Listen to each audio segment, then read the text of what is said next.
চলুন আজকে শিখি উইন্ডোজ 10 বা 11 অথবা উইন্ডোজের যে কোনো পিসিতে কিভাবে লক সেট করতে হয়, স্ক্রিন লক।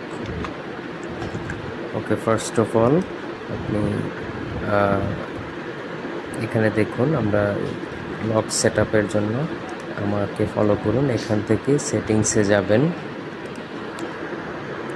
ওকে, সেটিংসে যাওয়ার পর হাতের বাম পাশে দেখবেন এখানে অ্যাকাউন্টস অপশন আছে, অ্যাকাউন্টসে ক্লিক করবেন। ওকে,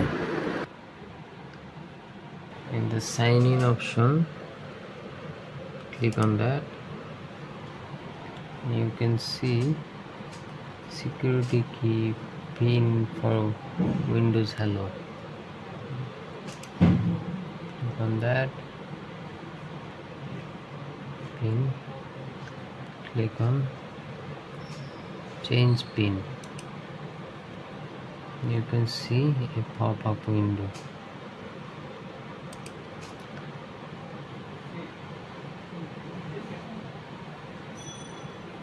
আপনি পাস কি দেওয়ার জন্য অনলি লেটার নাম্বার সিলেক্ট করতে পারবেন, কিন্তু লেটার টাইপ করলে উঠবে না।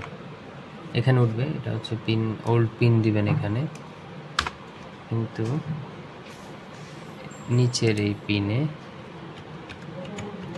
নাম্বার টাইপ করলে উঠবে, বাট লেটার টাইপ করলে উঠবে না।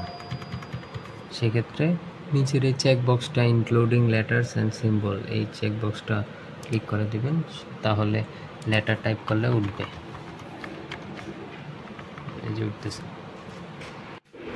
ওকে, এবার ওল্ড পিন এবং নিউ পিন দেওয়া হয়ে গেলে জাস্ট ওকেতে ক্লিক করবেন, তাহলে পিন সেট আপ কমপ্লিট হয়ে যাবে।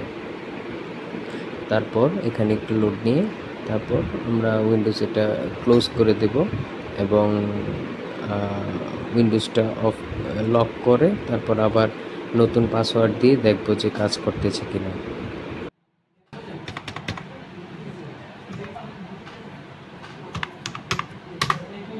ওকে, পাসওয়ার্ড সেট আপ হয়ে গেছে। That's all, thanks for watching.